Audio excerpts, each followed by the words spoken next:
Quem não cresceu ouvindo essas melodias, elas são a trilha sonora da nossa infância. Canções que nos ensinaram a brincar em roda, que embalaram nosso sono e que cantamos sem nem pensar a letra. São os sons que conectam instantaneamente a um lugar de inocência e nostalgia. Mas e se eu te dissesse que por trás dessas rimas inocentes se escondem histórias de pestes que dizimaram populações, de violência, de corações partidos e de táticas de terror psicológico, e que, sem saber, nós continuamos a cantar esses contos sombrios? Oi, meu nome é Guto, e hoje vamos puxar o véu e revelar a verdadeira bizarrice que tem por trás das músicas infantis. Vamos começar com um clássico mundial, que muitos historiadores acreditam ter inspirado o formato de várias brincadeiras de roda, inclusive a nossa ciranda cirandinha. É a canção Ring Ring a Roses, muito popular no mundo da língua inglesa. A melodia ela é alegre, mas a letra é um possível e arrepiante relato da peste negra que devastou a Europa no século XIV. A primeira linha, um anel em volta da rosa, não se refere a uma flor, ou anel de rosas. Seria, na verdade, um sinônimo macabro da peste bubônica, as lesões avermelhadas e circulares que apareciam na pele dos infectados. Na segunda linha, um bolso cheio de ramalhetes descreve um hábito da época. As pessoas carregavam ervas e flores aromáticas nos bolsos para mascarar o cheiro constante da morte, e na crença desesperada do que isso protegeria elas do ar ruim, que, segundo eles, transmitia a doença. Já na terceira linha, Cinzas Cinzas, é talvez o mais direto. Com milhões de mortos, a única forma de lidar com os corpos era a cremação em massa, as cinzas das vítimas que pairavam no ar das cidades europeias. E no final, todos nós caímos.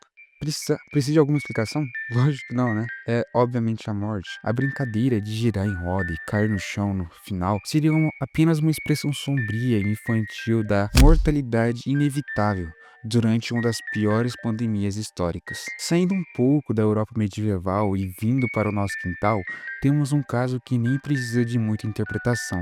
É quase literal. Sabe a canção de Atirei o Pau no Gato? Nós normalizamos tanto essa canção que mal paramos para pensar que ela realmente diz. É simplesmente um ato explícito de maus tratos a um animal. A música descreve a agressão e ainda se surpreende com a resiliência do bicho. Pior, é a reação da Dona Chica, que admirou-se do berro que o gato deu. A admiração dela não é de horror pelo ato, mas de surpresa pela força do grito do animal que acabou de ser agredido. Felizmente, a nossa consciência coletiva evoluiu. Hoje, a versão Não Atire o Pau no Gato se tornou um hino de empatia, ensinando o oposto da sua versão original. Mas o fato de a canção original ter existido por tanto tempo sem ter nenhum questionamento nos faz pensar um pouco, não acha? Que as outras mensagens nós observamos hoje em dia e não criticamos. Isso nos leva de volta à Ciranda Cirandinha. Embora ela não tenha uma origem tão macabra quanto a peste negra, sua história também é muito mais adulta do que parece. A ciranda, em sua origem, não era só uma brincadeira de criança, mas um importante ritual social de jovens e adultos, principalmente em Portugal e no Brasil colonial. Era uma dança de paquera da socialização. A roda representa a comunidade. Vamos dar meia volta, volta e meia vamos dar. É o ciclo da vida, as ideias e vindas. Mas o ponto central está no verso seguinte: o anel que tu me desses era vidro e se quebrou. O amor que tu me tinhas era pouco e se acabou. Isso não é sobre um brinquedo de plástico quebrado, e sim sobre a fragilidade dos compromissos humanos. É um verso sobre um noivado desfeito, uma promessa de amor rompida que se mostrou frágil como o vidro. Era uma forma quase pública de cantar sobre uma desilusão amorosa. E a solução vem logo em seguida. Por isso, dona ou o senhor e o nome da pessoa. Entre dentro dessa roda, diga um verso bem bonito,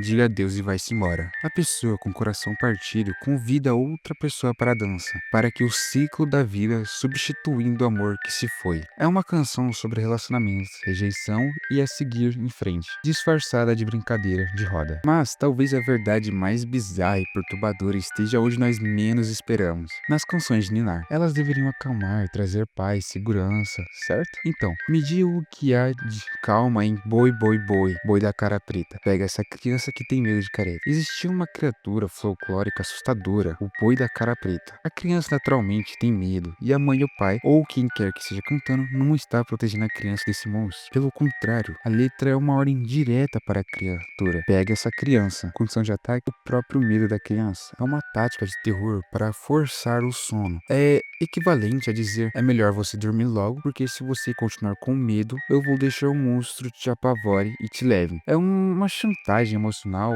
cantada em forma de uma melodia suave. Então, a grande pergunta que fica é: por quê? Por que continuamos a passar adiante histórias de morte, violência, desilusão e medo, embaladas em melodias doces? Existem algumas teorias. A primeira é que essas canções são como os fósseis culturais. O significado original, a história por trás delas, se perdeu completamente no tempo. Tudo que sobrou foi a melodia cativante e a força da tradição. Nós cantamos elas porque nossos pais cantaram para nós, e os pais deles antes deles. A história sombria ficou para trás, esquecida pela poeira dos séculos. Outra possibilidade é que, assim como os contos de fadas originais, dos irmãos Grimm, que eram muito mais violentos, essas canções eram uma forma de preparar as crianças para o mundo, em que de fato era muito perigoso. Uma maneira segura de introduzir conceitos como morte, perda e medo, mas dentro de conforto de um colo ou da segurança de uma brincadeira. Ou talvez a verdade seja ainda mais simples: o poder da melodia e principalmente das nossas memórias afetivas é tão forte que ele ressignifica tudo, não importa a origem sombria para nós. A Ciranda Cirandinha sempre será sobre a alegria de dar as mãos e girar com os amigos. E o Boi da Cara Preta, por mais estranho que pareça, sempre será a voz de um familiar de alguém que amamos, tentando